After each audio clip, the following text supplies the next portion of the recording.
Good morning and welcome to the Center for Spiritual Living, Midtown Atlanta, where you are welcome. Such is the nature of life that all it asks and all it wants is the opportunity to appear. You are that opportunity. So am I. And so it is. Whoever you are, whatever path brought you here today, please know that you are welcome and celebrated. We know who you are. You are an individualized expression of the divine life in which we all live. We are the opportunity to be someone unique and wonderful in this world. Whatever your ethnic background, your religious affiliation, however you know yourself and describe yourself, we are glad you are joining us here today. You're welcome to be a part of this community in whatever way serves you. And here's our vision statement. We are a strong, open, globally connected community centered on the clarity of principle through teaching, service, and practice. We create a safe and respectful environment that supports healthy spiritual growth. And now, here's our Declaration of Principles as written by our founder, Ernest Holmes. A few of the Declaration of Principles we live by.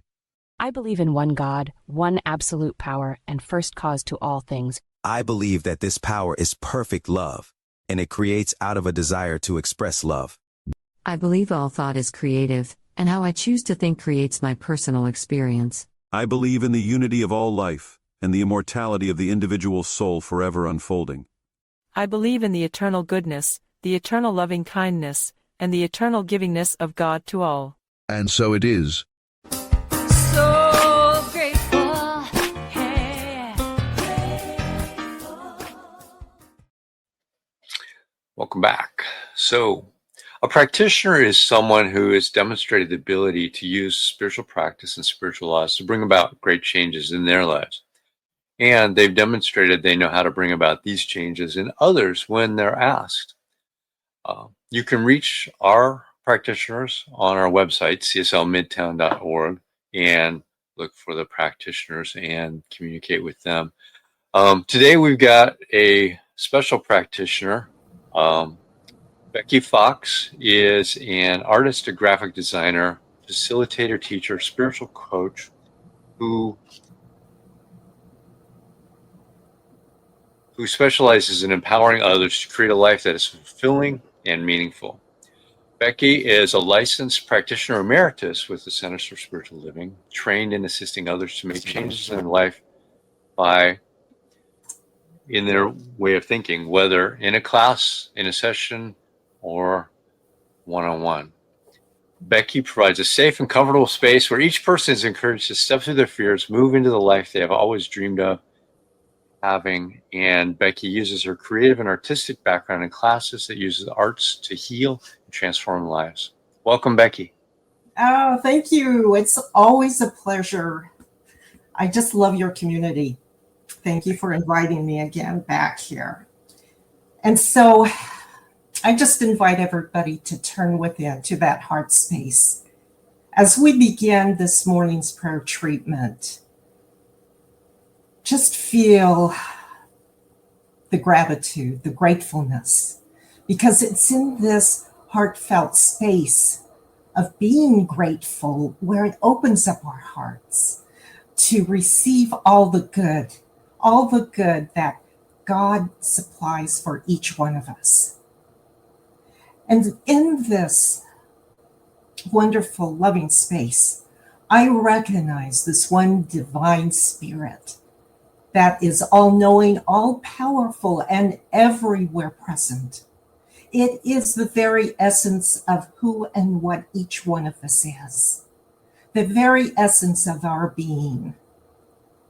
We each are unified in this one mind. And so knowing that each one of us is not separate from divine mind, in this realization, I am knowing that this morning is filled with its love, with all of the possibilities, the infinite possibilities that are right here, which within each one of our reach. Our consciousness is aware of what it is what it is that we want in our life. We do it with clarity, with love, with intention. We bring this into our life design. I'm knowing that for this community, Divine Spirit is right here because each member is embraced and empowered by this divine love, bringing expansion, bringing wisdom and knowledge and so much more into this community. I'm knowing that the same infinite power of love is within Reverend Dr. Ron's message this morning, that it fills each one of us with its power, with its knowledge, with the direction to guide us in our life. I am so grateful for all of this and so much more, knowing that Divine Spirit is unfolding its good in each of our lives. So I'm knowing for today's discussion that it brings us to a clearer idea of what we can bring into the world, into our community. I release this into the law, knowing that it manifests so much into our life, our community, the world, and so it is. It's my pleasure to introduce our speaker this morning. And we welcome back Reverend Dr. Ron Fox. Ron Fox has been a motivational speaker and workshop facilitator for over 25 years. He had a long and successful career as a human resources executive, working for such companies as General Foods, GlaxoSmithKline, Unum, and Mattel Toys. Ron also operated a very successful search firm in Southern California. Ron is an ordained minister with the Centers for Spiritual Living. He's a gifted speaker and published author. His inspirational style, coupled with a keen sense of humor, makes him a favorite with audiences everywhere he's spoken, especially here. In 2018, the Centers for Spiritual Living honored him by designating him a Doctor of Divinity. In 2019, he was awarded the Meritorious Minister Award for his outstanding service. He resides in Port St. John, Florida, with Becky, who we heard from before, and welcome, Reverend Dr. Ron. Thank you. It's really great to be here. A little bit tough to follow my wife with that great prayer, but I'll try. So this week, Becky and I were talking, and Becky said, you know, when you speak there, they only see one side of you. You ought to show them a little different side of you in your message. So I know this is going to sound a little braggy, but I'm going to start off by telling you some of my great counseling skills, okay? So I have 3 children, a girl and, well, a woman, and 2 sons. And neither one of my sons liked school or did well in school. And my older son, his name is Jeremy, he just did not like school. And both of my sons are adopted, so I could say they're really good looking. And Jeremy, when he was young, had blonde hair. He was a really good looking kid, and he was very tough. He was probably the toughest kid in middle school. And he had a different kind of hairstyle. It was a flat top on top and long in the back. And the kids in school gave him the nickname, the dude with the hair. So now here's the story. I was working for Mattel at the time, and Becky and I had a woman who had 5 children who watched our 2 sons after school. And one day she called me up and she said, Ron, you got to come home. Something happened at school today, and Jeremy is crying, and he's inconsolable. I can't stop him. And she told me what happened. Jeremy decided he was going to run for president of the school, which I'm sure gave heart failure to all of the teachers. The last person they probably would have wanted as the school president was the school toughie who did not do well or like school. But he was running, and each of the people had to stand up before the assembly and give a 3-minute talk. Well, Jeremy got nervous after about 2, and he said, so remember, when you vote for the dude with the hair, and the teachers disqualified him. And Jeremy was inconsolable. And the lady who was watching him said, I was so angry when he told me that. Ron, I hope you don't mind. I actually went to school and talked to the principal about it. Well, it takes me 45 minutes to get home from Mattel, and Jeremy is still crying, which is really not like Jeremy, because Jeremy's demeanor was a tough guy. And no matter what I said to him, I couldn't get through to him. And finally, I had this, what I thought was an inspiration. I said, Jeremy, remember when you came to work with me? And I had this big poster on the wall. It was all blue, and it had lemons on it. And it said, when life gives you lemons, make lemonade. And Jeremy stopped crying. And I thought to myself, oh my God, I reached him. And I looked at him, and he said, Dad? And I said, yes, Jeremy. And he said, Dad, that's the dumbest thing I ever heard. Well, that's so much for my counseling skills. Unfortunately, that is absolutely a true story, too. And years later, when I thought about it, I thought, I think he might have been right. But the reason I started out with that is because when life gives us difficult times, and I'm sure everybody watching me today is mature enough to know life is going to give us difficult times at some point in our life, that we have a choice of seeing it as a problem or an opportunity. And when we seek spiritual guidance from spirit, it always responds. Now, it might not respond in our time frame, and we might not hear what we'd like to hear, but it will always respond. No matter what cards we are dealt, no matter what card, we can always move beyond that card to a better place. I'm going to give you a couple of examples. I read that researchers found that people who had the most tragic losses, whatever you would think is the most tragic loss you could experience, people that experienced what to them was the worst loss they could ever have, the people that thought somehow at some point in time, I will be able to find a lesson or a meaning in this, are the people that survived. And just one more example. When Barbara Streisand was a young girl, her dad was very cold and very aloof. And I read one time when she was being interviewed after she was a big star, the interviewer heard her tell that, how cold and aloof he was. And so in order for her to gain her dad's approval, she started to sing.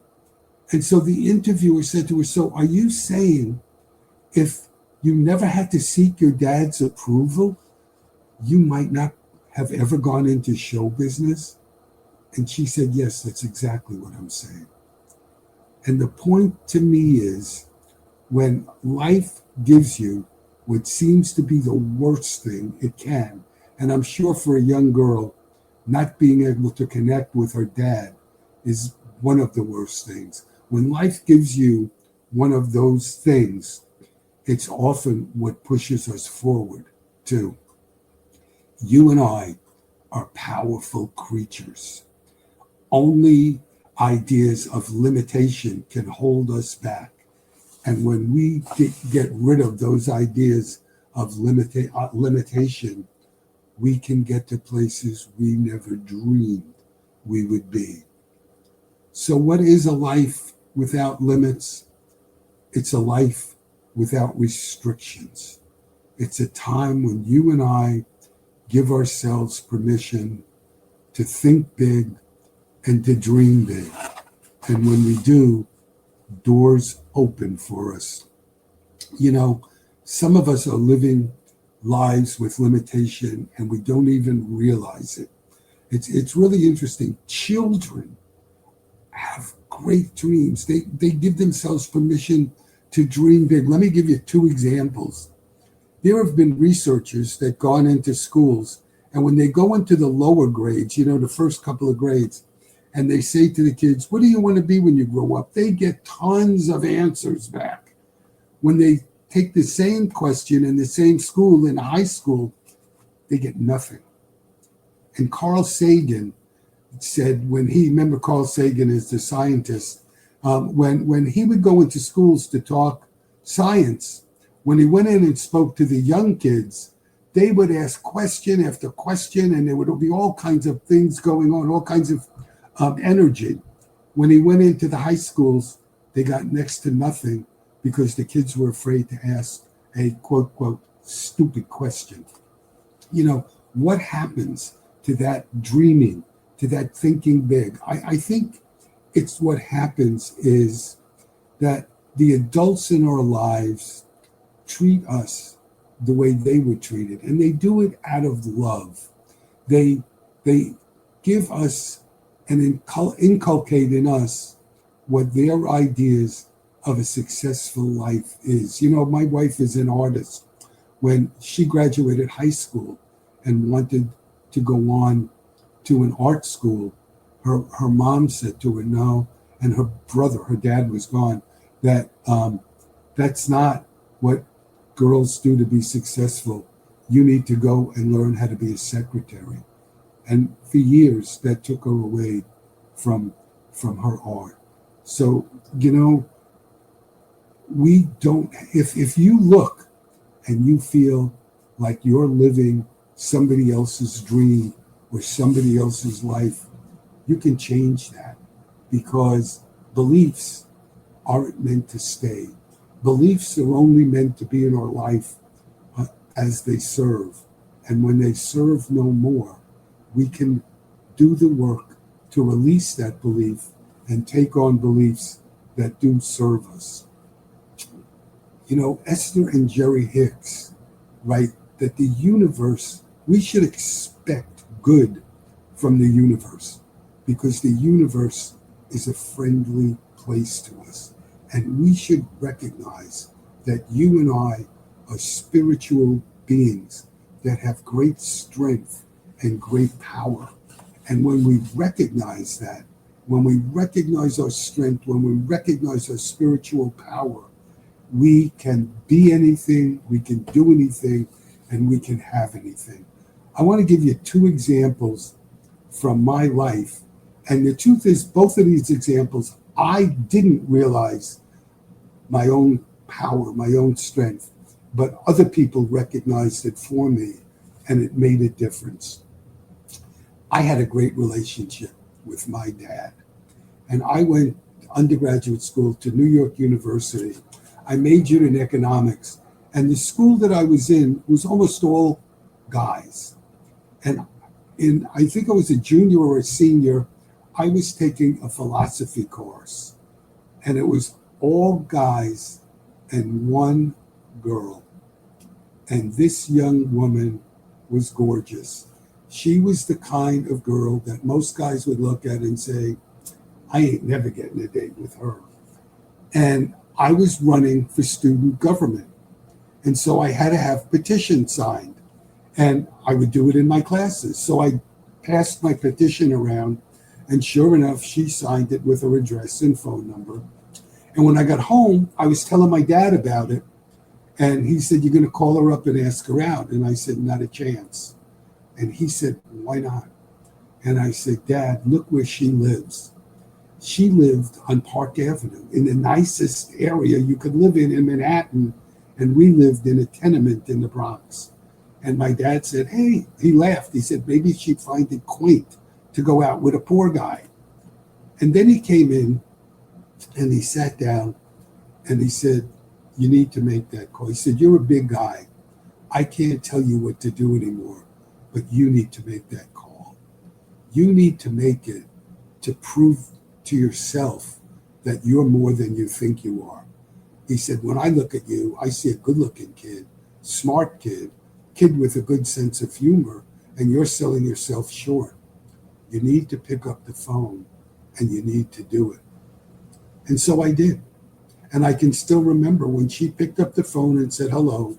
I said, hello, this is your representative to the All Square Student Congress. And she laughed, and she said, hi, Ron. When I wrote down my address and phone number, I was hoping you would call. Let me give you one more example. In school, I had to take a statistics class.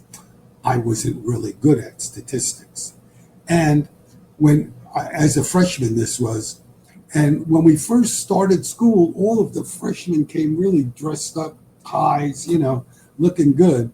After about 6 weeks, we start coming in sloppy jeans, dirty sweatshirts, sneakers, And the teacher was a fellow named Henry Chai, who had a very heavy Chinese accent. So he was difficult at times to understand. And some of the kids mocked him, but I would never do that. And I sat up front, and a couple of times I went to his office for help. One day after class, he grabbed me and he said, would you come to my office? And I came to his office, and he said to me, Mr. Fox, I watch you. You're a good person, a good kid. I see how you interact with other people.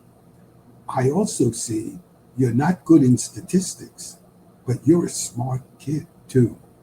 And then he leaned over, he put his hand on my arm, and he whispered, but you look like a bum. And I know why. You look like a bum because you follow the crowd.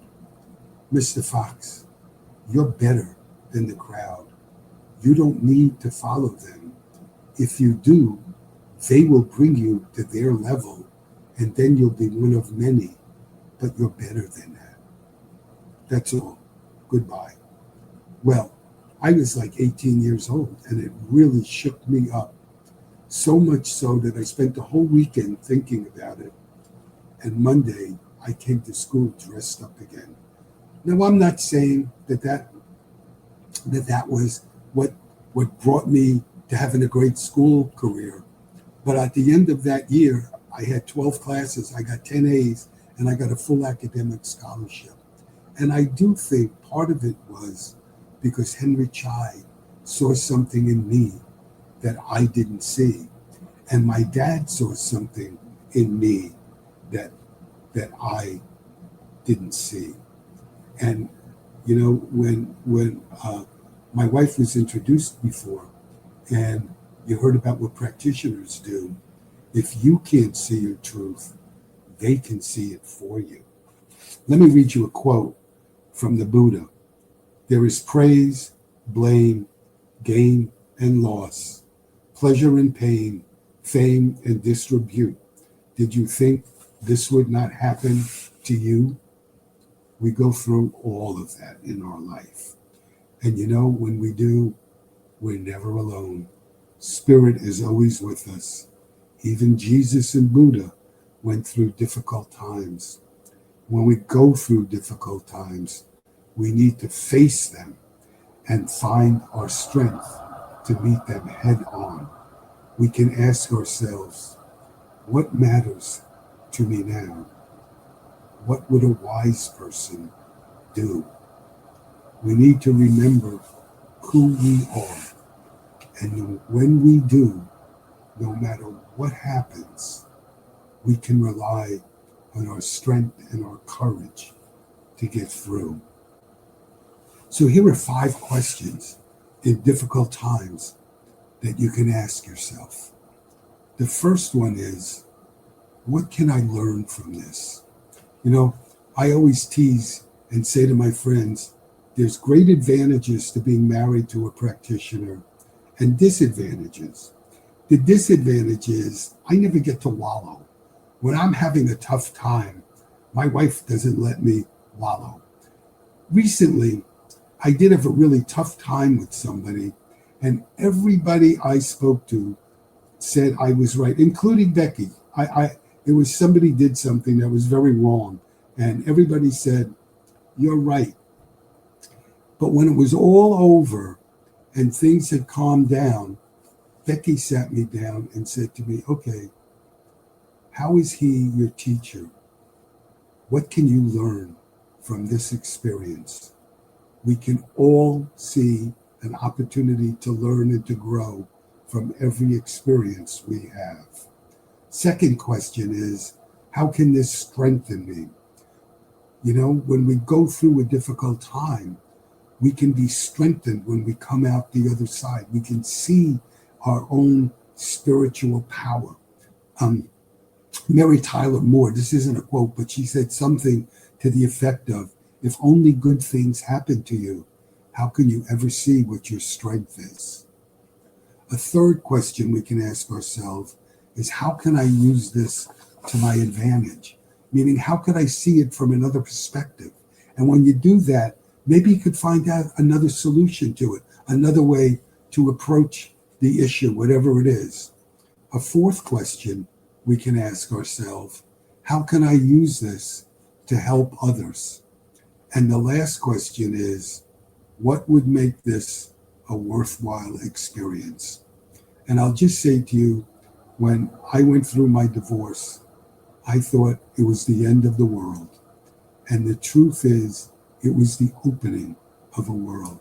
I went to counseling, I learned, I grew, and 5 years later, I met this angel that's in my life now. And I once said to my daughter, I would go through all of that pain 100 times over to wind up where I am now.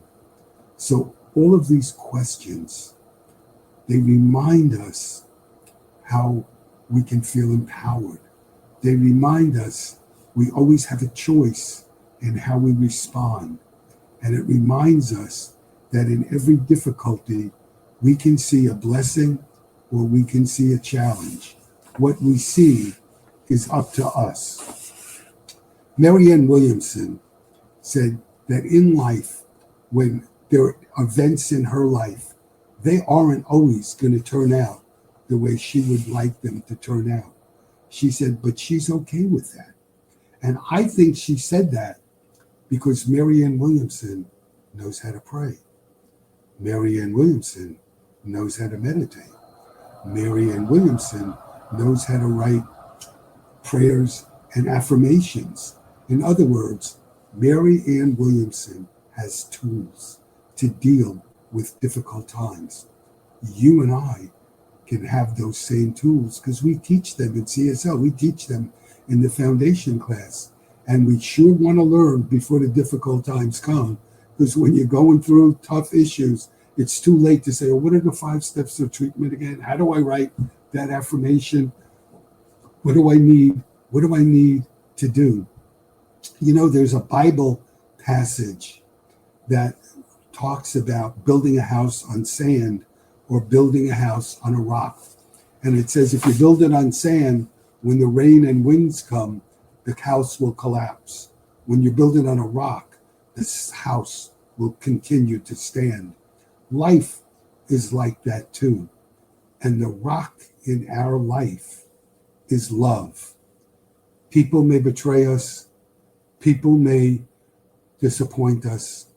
We may lose jobs. We may lose money.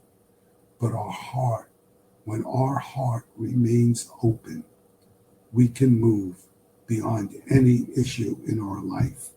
And Marianne says she trusts life, not because she trusts the world, but because she trusts the God within. She trusts her intuition. She trusts her common sense. She trusts her intelligence. And she wrote, I place my life in the hands of God each day and I trust that he knows what he was doing, even when I do not. I want to read you another quote by Wayne Muller on Our Inner Guide. He said, "Neither my pain nor my confusion can stop the relentless companionship of this true and faithful voice. Something more vital, strong, and true lies embedded deep within me." You know, I'm not a Bible scholar, but I read that the most used saying in the most used phrase rather in the New Testament is "be not afraid." Be not afraid. Now, the people that wrote that were being persecuted, they were being abused, they were being tortured, and they were being murdered. So there is no way they wrote that to mean "be not afraid" because nothing bad is going to happen to you. No, what they meant was be not afraid because when sorrow comes, when pain comes, when illness comes, when grief comes, no matter what comes to you, there's a presence within, a Spirit of God that will hold us up and keep us strong. Something within you and me is never broken. Something within you and me knows what is true. Something in you and me is waiting to be uncovered. And when we touch that place, that's when we are healed. So I want to end with words from that great spiritual writer, Anonymous, who said, "Let us remember that the only limits that can truly bind us are the ones we believe in. Spirit knows no boundaries, and as expressions of that infinite life, neither do we. Each time we choose faith over fear, possibility over doubt, and love over limitation, we step more fully into our divine inheritance of freedom. So today, let us walk in that awareness that life is for us, never against us. Let us see beyond appearances and live for the truth that's within us, that is the power, the wisdom, and the courage to create without end. We are unlimited beings living in an unlimited universe, and the best is yet to be. And so it is. God bless you. Have a wonderful week, and we'll see you in a few moments. Thank you, Reverend Dr. Ron. That's an awesome talk. Some great questions, and we'll discuss those over on Zoom in just a little bit. Thanks. So now it's time for our new minister Sacred Covenant Easy Prayer. So if you would say this with me, there is only one life. This life is good. This life is God. This life is my life now. In knowing that I am one with this life that is God, I therefore know that I am one with all of its blessed expressions, which includes the presence of a new minister for my beloved spiritual community. Because I know that the highest purpose of my new minister is to express spirit, I therefore know that my new minister is a revelation of spirit as principle. I further know that my new minister is a fulfillment of that which has been promised by God, for it is written, principle is not bound by precedent. It operates according to law, and it is always available to those who are willing to align themselves with it. As I stand in agreement with my beloved community, I see my new minister before me as inspiring spiritual oneness through wisdom, love, and authenticity. I now intend to experience my new minister in full cooperation and agreement with my community, knowing this truth about myself. For I am inspired to live as love in the expression of principle. I am awakening the wisdom within me by clearly communicating the principles of universal truth. I am a conduit of divine love, wisdom, and healing energy, recognizing the inherent wholeness within all beings. I am offering teachings, classes, and mystical studies grounded in spiritual principles to cultivate inner wisdom, personal transformation, and empowered living. I am extending the love, compassion, and transformative power of spirit into the wider community, fostering connections that heal, uplift, and support individuals in their unique journeys. As I now accept the highest expression of a new minister into my life, I know that they will be revealed in a way that will express spirit and serve the highest and greatest good for all who are touched by their presence. I am grateful. God is gracious, and so it is. And now it's time for our conscious giving. You can donate at cslmidtown.org/donate. You can scan the QR code on the screen. And we are grateful for everyone that supports this community in every way, whether it's by monetary giving or time. We are grateful for that. So say with me now our affirmation of prosperity. I live in a universe of abundance. As I freely and joyfully give, I join in the divine flow, and all that I share with life returns to me multiplied abundantly. And so it is. And a couple of announcements. I want to thank Becky for being our practitioner today and Ron for being our speaker today. Next week, we've got Reverend James Peake is our speaker online. His topic is going to be opinion, fact, truth, or something else. 10 a.m. on Sunday morning, we have our adult study group.